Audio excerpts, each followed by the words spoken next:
All right, thanks for being online, everyone, and everyone here in person as well.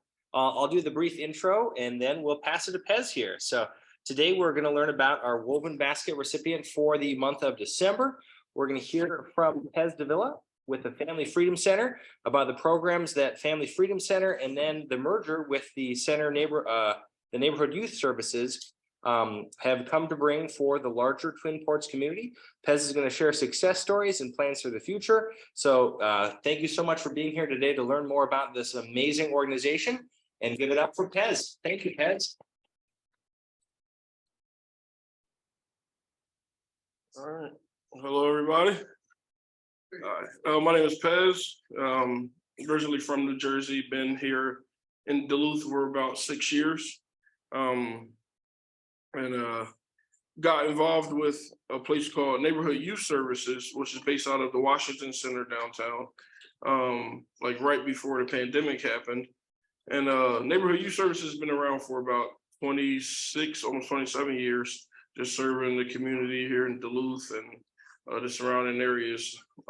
Originally was a part of Woodland Hills, and then Woodland Hills closed down almost 2 years ago, and was picked up by Lifehouse for a year, and now just recently merged with Family Freedom Center here in Duluth. So at our program, we serve youth and families all around Duluth, help out with many different things, whether it's homelessness, getting people off the streets into housing.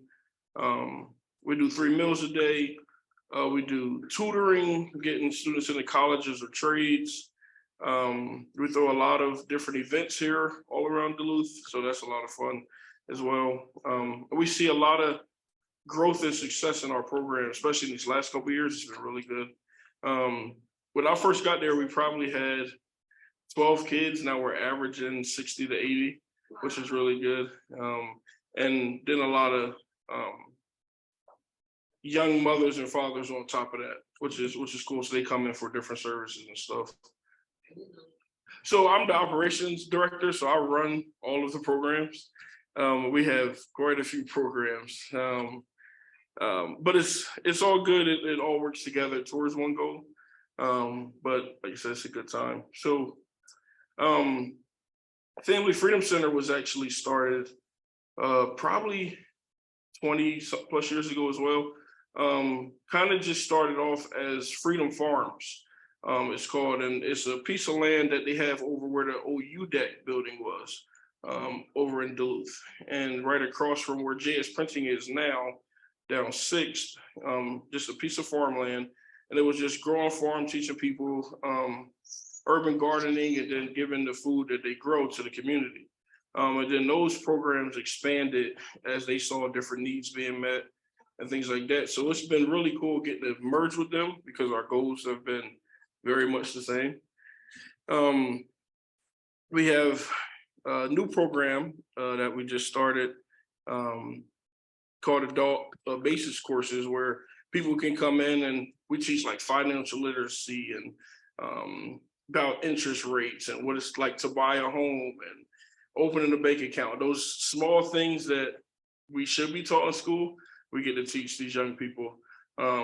And it's really cool to just see them starting to ask questions and then them bringing their friends into these classes and things like that. So that's awesome. Over at the farm, last year we started this thing called Big Ten event, and we got together with different gardeners and farmers all around Duluth, outside of Duluth as well, and they come and bring fruits and vegetables that they harvest. And we throw this big festival when we gave out about 1,000 hat, gloves, and scarves to families all around Duluth.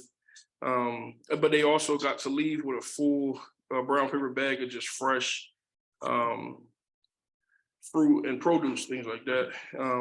Also was able to link with people like the co-op and Super One, and they donated a bunch of food as well. So those are just some of like the outreach things that we get to do. We had a big trunk or treat here in Duluth on Halloween where we had about 3,500 kids come. So that was really cool to just have them learn about the programs and stuff. So the reach has expanded a lot. We're like getting to different areas of the Twin Ports. We just picked up a diversion program also where first time offenders, youth can come and we do community service with them, as well as some skill groups, and they can get those charges taken off, as long as they stick with the program. So it's just another way where we can help serve our youth and get them on different paths, because we work with a lot of inner city youth that's just been having a lot of negative cycles in their life. So it's kind of cool when we can see that life change that we kind of help push them to. Ultimately it's their decision, but it's cool to kind of be a part of it. So yeah, that's basically, if you got questions, I can answer them quick. Yeah. Are you reaching out and connecting with groups like One Roof Community Housing? Yeah, so One Roof is literally right across the street. So we go to One Roof all the time, or they come over to us. So we send families there, or vice versa. So we get them hooked up in their programs, and then whatever services they don't provide, we will, and then vice versa. So we partner with like Duluth Aging Support, ACO, all ISD 709, so like all the schools, a bunch of the food shelves all around town, places like One Roof and Steve O'Neill and things like that, because we know we can only do so much. We try to do a lot, but if there are programs out there that already do some of these services that people need, we love to connect them there, and then it just brings everything back full circle. So are your youth programs at Washington Center? They are. What happens at the Hills Center? So Woodland Hills is closed now. It's Is it? yup, 100% closed. No residents, and that's really tough, because when we started, we used to get kids that got out of residential and bring them to NYS every day once they got plugged into the schools and stuff, and they helped them stay out of trouble. So now there's a lot of students that's getting in trouble when they get out. They have nowhere, to go because residential is closed. The closest one to here, I believe, is in Red Wing. It's like 4 hours away. So, that's also why we decided to pick up the diversion program. So that kids that are kind of in that middle, we get to work with and then help them kind of be on that path. And they have to work with us for a full year before they can have that charge taken off. So it gives them a reason to be in our program and us a reason to connect with them on a daily basis. So did Northwoods pick up a lot of the? no, because Northwoods only works with mental health. So they only do mental health. They don't do any really behavioral stuff. Yeah, so. Where did the behavioral people go? So honestly, most of them went home, which wasn't good. So Minnesota started a program called a Family First Act. And a lot of people thought it was good because they were saying, well, we don't want to remove kids from the home. And on the basis of it, that sounds great. But then you understand the homes that our kids come from, and you realize that's the issue in the first place. Like there are times we've had this a few weeks ago, we had a mom show up with a needle still in her arm, try to pick her kids up. We can't let them go. But those are situations where people say, oh, they need to be home. It's like, no, this is not a good place for them, at all. So, yeah. I know it's kind of Social services, Lutheran social. yeah.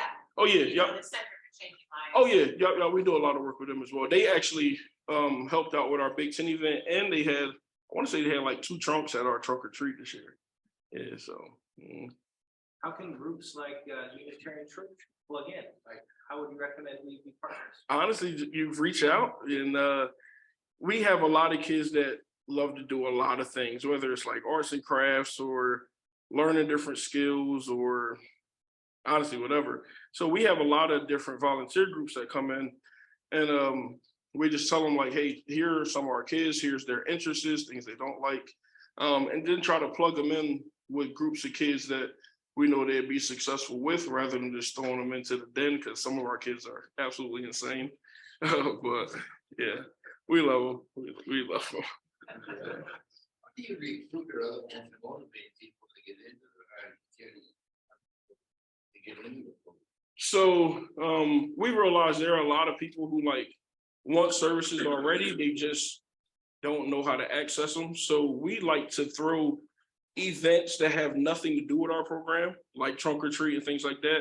And then we during those events, we can plug our program and then people get involved that way. We're in the schools every day also. So most of the kids here in Duluth, honestly, I feel like I know every one of them. So there's not a school you don't go to where kids are like run up and jump on us and hug us and stuff. And they know that we're in the Washington Center. So we also got ISD 709 to provide a school bus from every school to the Washington Center every day. So any kid who wants to get on that bus can wait after school and their parents have to fill out a form so they know and they can get on the bus and they drop them right off at the Washington Center. So there's a lot of different reach out there where people can hear about the programs and stuff. So Well, sometimes it's hard to get young people, kids involved in things like that. it is So how do you keep them coming back?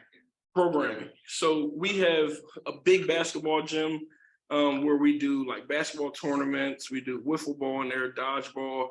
UMD just donated like 1,000 Nerf guns. So we had a big Nerf war the other day with like 100 teens. We do teen nights. Oh yeah, y'all can pop in whenever. It's yeah. But we have a lot of programs that kids really look forward to. Plus, when their friends come, then they want to be there as well. You know, so we do field trips and stuff also. But they also know they also know that it's a safe space. It's a place where they can go that there's no judgment, that whatever issues and drama that you're dealing with at home, you don't have to deal with here. You know, and that's actually a really, really big thing for our kids, and our teens will tell you straight up. A lot of them say it's the safest place they've ever been. You know, so. Is there age ranges? Yeah, so we do 6 to 18, but we have a lot of young mothers right now with really young kids that we let them bring them into the program and hang out with the kids. And for our ABC classes, we got a lot of these parents, young parents in there, so we allow them to bring their kids to the class. You know, so if they need to step out, they can, and things like that. And we're working on trying to do child care, but it's very complicated, and the insurance is ridiculously expensive. And but we also work with a lot of students that's already aged out, we call it. So we have 19, 20, 30-year-olds that a lot of them haven't even got a high school diploma, so they can come in and work on GED with us and things like that, and we get them in the programming as well. So Is the Boys and Girls Club still? yeah, Boys and Girls Club is still going. It's actually supposed. It did, yeah, very much. So the program director, well, the program coordinator for Boys and Girls Club actually works for us now. And he's our coordinator now for NYS.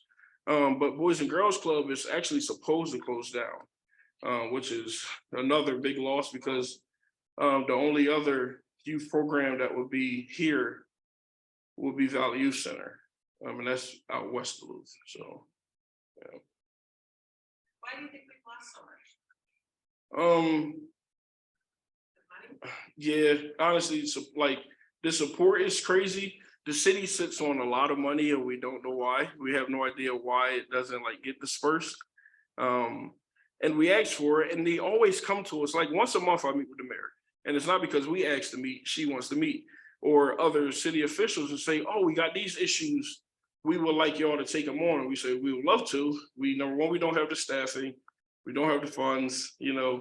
We stretch ourselves pretty thin as it is, and we enjoy what we do, but also know like the mental health of my team is a big thing. So to have them get so overwhelmed and not take care of themselves, they won't be able to take care of anybody else, so. How big is your team? Oh, we have, man, not a lot. Less than 10, like eight or nine. So, but that's counting. So NYS, we have 6 neighborhood youth services. So we have 6 staff there. And then me, executive director, and 1 farms coordinator, and 1 guy that's kind of like my assistant. So yeah, it's 9 of us, but only 6 direct youth workers there are nights we can jump over 100 kids and that can happen at the instant. So imagine that chaos, which is crazy how we run it because we don't have incidences at all. And kids know when they walk in that door, drama stops, So we have like a they know what we expect of them when they're there, and I'm glad we have it because if they wanted to, they could overrun that place, you know. But it's nice that we have the respect that we have with the kids and the relationship that we have with the kids. So. And what is your funding source? Grants, so like OJP, YIP, CDBG, United Way, McKnight Foundation, things like that. Yes, I met you, Katie here, arranged a few people come help bag groceries for that. Oh yeah, that's right. Yep. Naya, yep. Yeah, she's like, yeah, she getting big, yeah. Okay, my question is, I just recently heard about Eric Torch. Yeah, yep. At the Northland Foundation, a grant. Yep. He's the grant person, Mhm. and we're working with EAGLE, getting grants for community. Do you ever tap into that Northland Foundation? We actually just wrote that grant. We just applied for it. Yeah, we just applied, like literally like 3 days ago. Yeah, so I know exactly what you're talking about. Excellent. Yeah. So, mhm.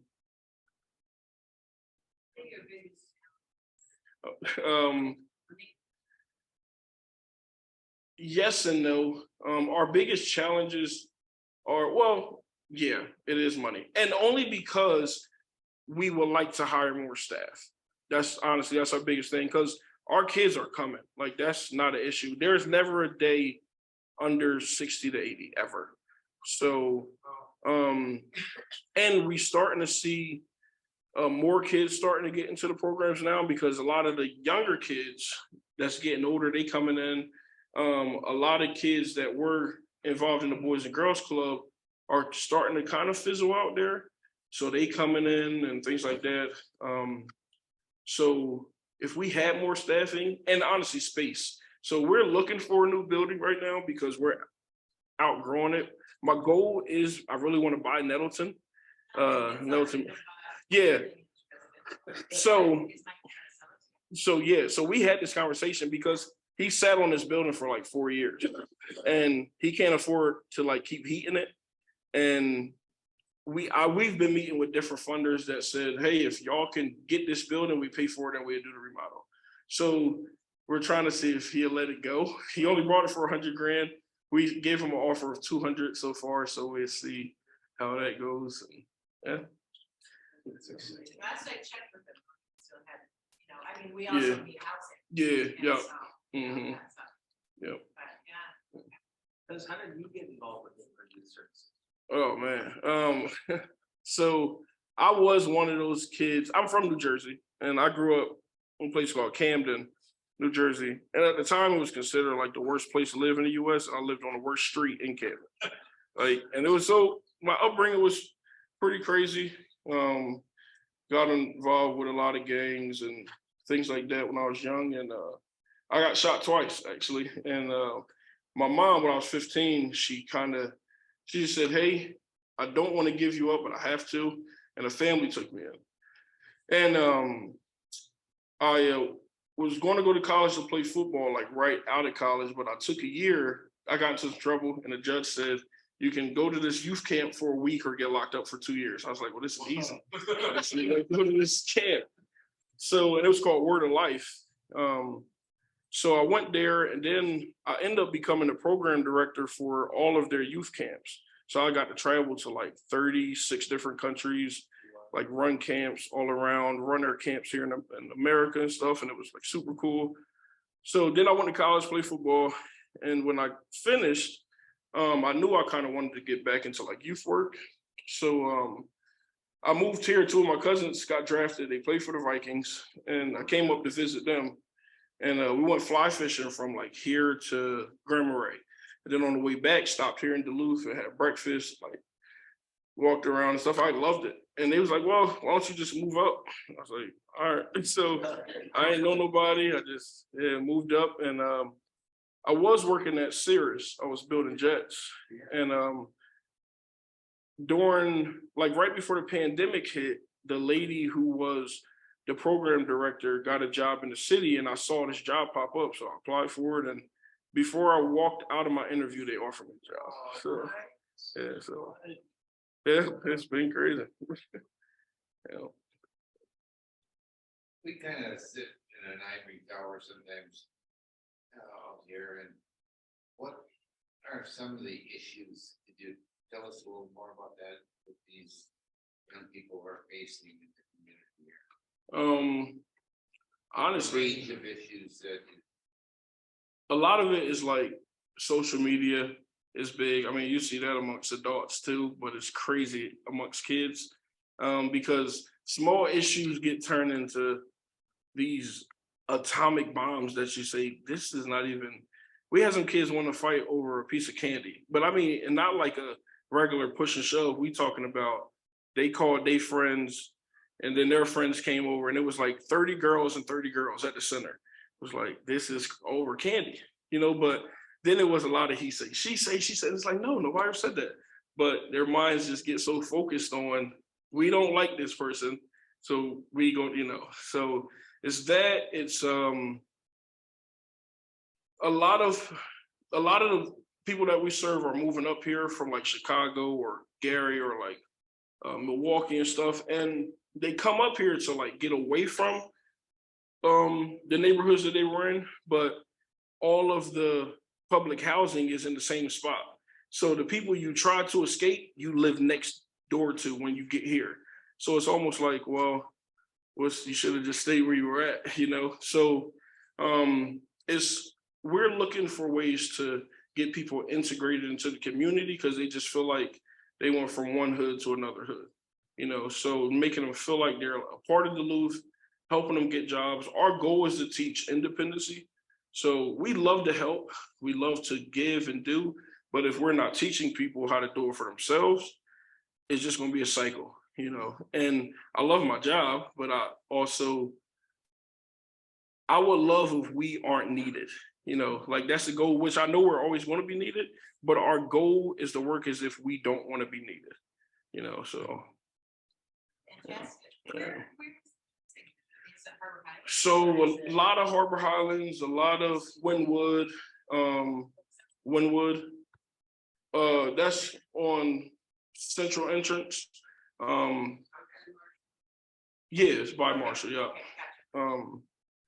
A lot of housing get like Steve O'Neill's. We have a bunch of family in Steve O'Neill's. That's the bulk of them for the most part. And it's between there's over 1,000 kids. So, yeah. So your program, kind of sounds like they take a bus from school to your program. Mhm.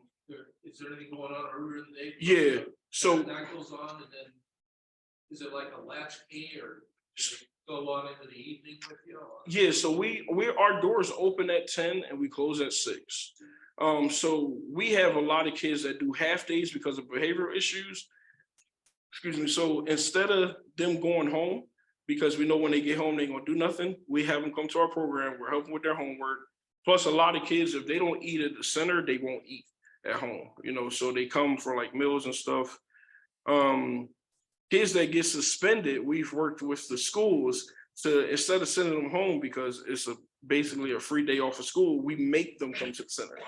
And they gotta clean, they help cook, they run programming with the kids. So we stay full from the moment our doors open to the moment they close. There are kids in the building. 10 to 6. Yep. Does they help them with their homework and stuff? You must have a lot of volunteers. So between UMD and Scholastica, a lot of the Fayette students or just education students, period, have to get hours. So, and a lot of them don't want to go into schools right now, and they would rather come to our programming. So as long as they're doing something educational, it count towards their hours. So it's real cool to get the college students involved. Some of them get overwhelmed because our kids are savages, but they learn. They're learning. So Do the kids get pretty receptive after a while? after a while, yeah, they don't trust anybody like at first. Because so many of them has been burned. A lot of them don't even trust their parents, so they won't trust a stranger. So they have to know that whatever you have to offer to them is going to be life-changing, you know, and that you care, you know. A lot of the kids we work with too, the only time they get talking to us when they're in trouble, you know, so we praise them for really small things, even if like they pick up something off the floor, like make it a big deal. Like, and they call it corny or say shut up, but in the inside, they know that we care and they know that we see them, so that's a big deal too. So, yeah. So the Washington Center is now privately owned, and I know they had applied for some funding to fix up the building and they didn't get it. You're really okay? So, Here's part of yeah, so only the second floor and the basement level is privately owned, but the middle is still owned by the city. Yeah, so the top space is technically the city still has a hand in it because it's art space. So the people who move in have to be artists, and they're supposed to do art projects throughout the city once a month, and also come down and do things with our kids as well. So we would love to fix it up. Yeah, supposed to. But yeah, we would love to fix it up because there's a lot of that place has been the same probably since it started, since it wasn't a school. So a lot of things are outdated and stuff like that. So, but that's one step at a time we're trying to take. Yeah. You find that the kids that come into this program come from primarily minority families, or are they from all walks of life? I mean, most of our kids are Black native. We are getting a lot of white kids in the program as well. So we span everywhere. We have kids whose parents are millionaires, and we have kids whose parents are homeless. So it's wild. And to see those kids interact from different ends of the spectrum is crazy. But it's cool, and they keep coming back too. So, but majority is a minority group, yeah. And mostly you do get people from families that have needs. Oh yeah, yeah. And that's interesting. Mm-hmm. Yeah. We got two kids right now who's one of their mom is a heart surgeon here, and another one is related to the gold finds. So it's wild. This the spread that we have. Yeah. Power of friends. Yeah. So Tell us a little bit more about Freedom Farm, what they're. yeah, so Freedom Farm, we do a lot of teaching youth about like urban farming and things like that. And we just built the stone fire pit over there. So now the kids have access in the winter to do fires and come do s'mores. We're actually doing a big Christmas event where I'm gonna dress up as Santa, and then we got Mrs. Claus, and we got some other people that's gonna dress up as like elves and stuff, but make the farm into like this winter wonderland. So we located this 15-foot tree that we got to go cut down tomorrow and then bury it, which I wish we did it because the ground is really hard already. So, but decorating it and putting some banners up and stuff. And we also gonna make it a toy drive. So every year, me and my buddy, Mike Letica, we raise 15 to 20 grand, and then we buy toys and we give them out to thousands of families every year. So we want to do that at the farm this year. So yeah. What day is that again? That's going to be, I believe it's the 21st of December. So it's the Wednesday before Christmas. Okay. Yeah. So what's on your kids' toilets? Oh, some of them are very unrealistic. I was thinking. Yeah. Oh yeah, a lot of them want like Xboxes, and it's like, we can't get you Xboxes, but we can get you a video game, or stuff like that. For some students, it's like clothes. We have some students that will like gift cards on Super One.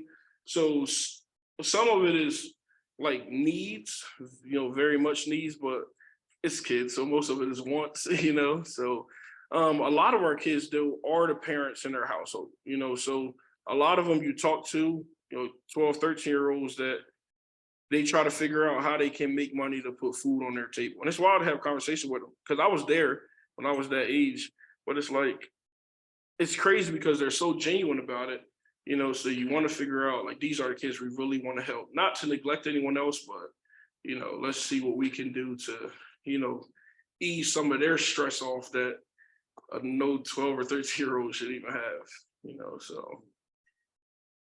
Is there housing, years ago, we went to a taco dinner. Yeah. Heard a speaker And I thought it was the Family Freedom Center and it was over in the west. Yep, it was in West Duluth. Is that still open? No, no. Okay. So Family Freedom Center moved over to the Washington Center when we merged. Okay. Yep. Okay. Mhm. Tell us a little more about what other congregations in the Duluth are doing to help you. What we as a congregation can do to, what can we do to, to really get involved? So like Gloria Day, they come out and they'll cook for the kids. They come and do like baking like once a week with some of the kids. There's another church, I can't even remember what it's called because like they just started like a week ago. But we brought sewing machines 2 years ago, and none of us know how to sew. Like, so we contacted this one lady we knew, and she's like, "Oh, there's all these ladies at our church that know how to sew." And I was like, "We will get y'all whatever you need, like, to come sew with the kids." So now they have this big idea, the kids do, of this winter they want to have a fashion show. So every piece of clothes that they make, they'll wear in the fashion show. So now it's like a really big deal. We just spent like, I don't even know, $3,000 on like yarn and a whole bunch of other stuff, but they're like super excited to do it. So we said, all right, let's do it. So, I think it's a valuable skill. to learn. oh, for sure. I wish I knew how to do it. To learn on men. Oh, mhm. Right, fix Mhm. it. My granddaughter brings me stuff to fix, Yep. and because her mom doesn't have a sewing machine, it doesn't do it. Mhm. So it's good to learn. Yeah, yep. So, Okay. I was just saying. Hmm. Yeah. Yeah. And there's that TV show where What's they it do the telling? fashion stuff, right? Is that where they're inspired by the kids? No, I just think for them to make something and say that they made it is a big deal.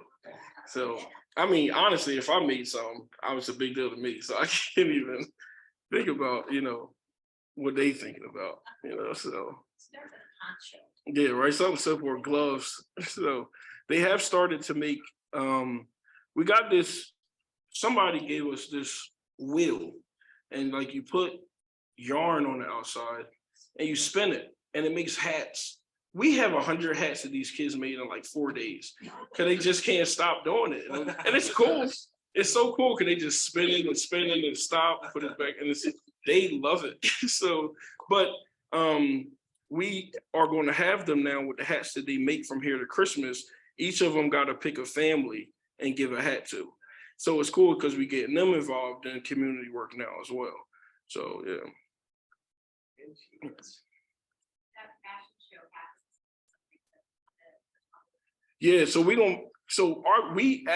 I just contacted the deck on Thursday and we were just kind of getting pricing and just seeing like what it might cost. But we would love to have it open to the public and have them come see what the youth have made. But we're also going to partner with some small local businesses that sell clothes or make clothes, and our kids are going to model some of their clothes also. So it's real cool to get them involved with the local business around here. And then after the show, we allow them to sell their stuff to people also as well. So, yeah. How do we find that? So on our Facebook, we post all our events on Facebook. Bless you. It's Family Freedom Center. And so if you want to go on there and just keep, once a week you can check, but we usually post like a month out before whatever event, you'll be able to like see the dates, times, locations, stuff like that. So, and I can also, if it's all right, whenever we do events, I can bring flyers down here and, y'all can check them out that way too. So, yeah. You could email, I don't know. Yeah, we email a lot. Okay, yeah, awesome. I can do that too. Cool. Yeah. Thank you.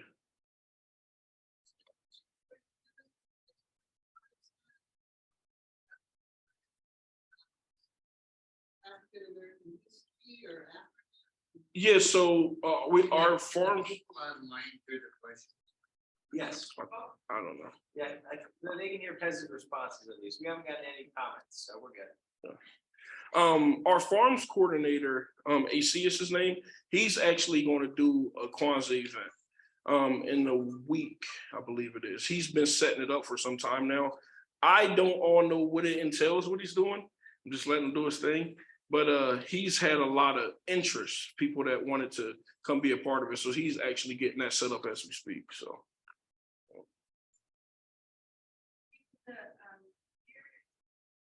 Kids have the opportunity to engage in what we might call friendships. Yeah. So we work real close with what's called 218 trades.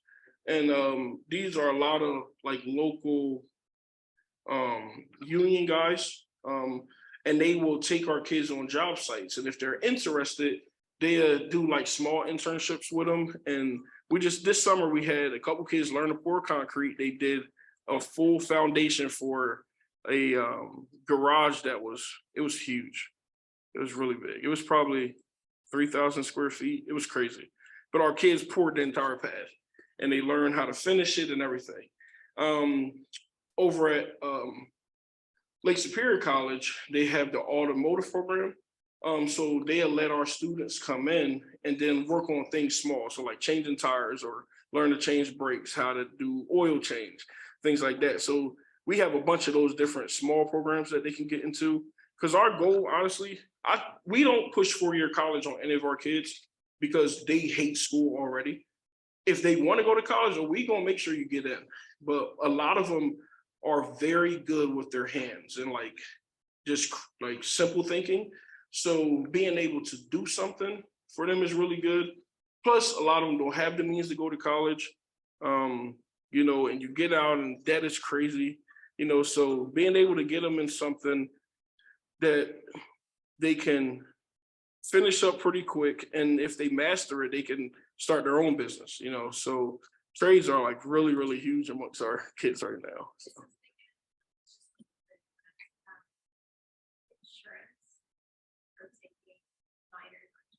Yep. So yeah, so they have to insure our kids before we bring them. Exactly. Yep. Mm-hmm. Yep. Is the food program at the schools working out well still, and is it working for you guys at all? Which Do you one? know the food program? I mean, they learn restaurant skills and they used to serve meals, and you know, a lot of the kids that kind of maybe have more behavior issues got put in those. Do you know what I'm talking about? Both of them.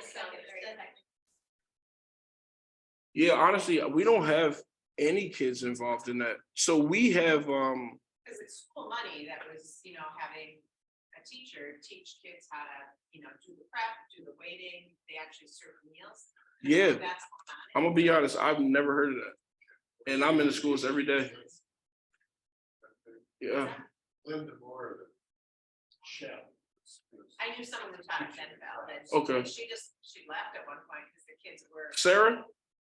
No. Oh. I'll think of the name of it, but Okay. you know, just school puts like the kids with issues Yeah. in that program, and Yep. then, you know, kind of. So we have a program called Serve Safe. And Serve Safe is kids can come and they have someone who's worked in food service for a long time and they'll be paid through YIP, JET, a JET grant.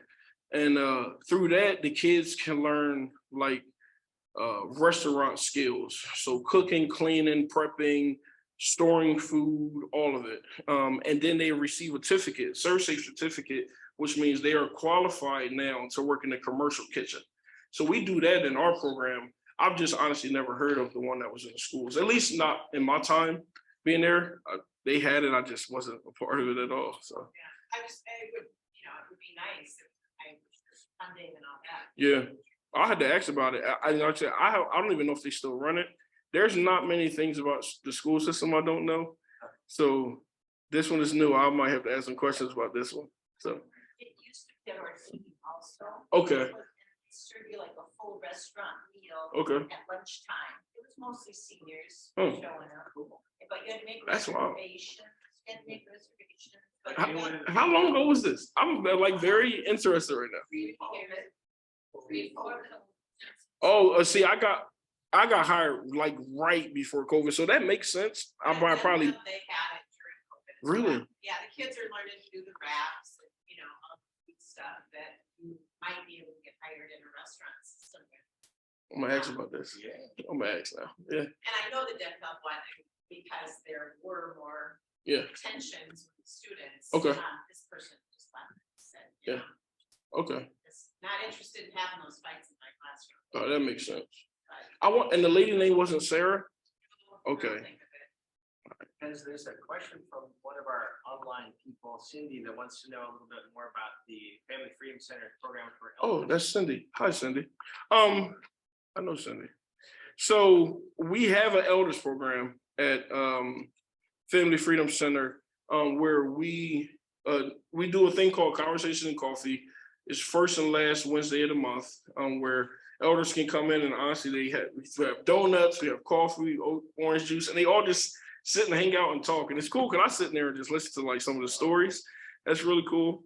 We also help out with different services. So if they need to get a doctor's appointments, or I was just talking with Cindy about getting some kids from the diversion program to help some of the elders with shoveling snow and clearing sidewalks and things like that. Also, we're also about to start a video series called Elder Stories, where people can come in and just tell just a story of their life or like a life-changing moment that our youth can be a part of and listen to, but then have access to online.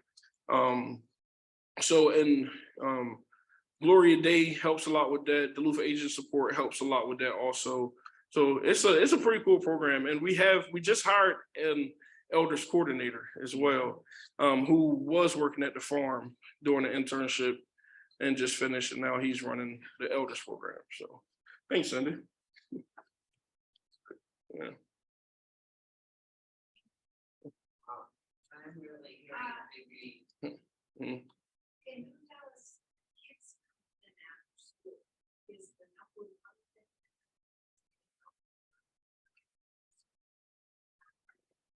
Yep. So it's crazy. So we get calls from the school every day.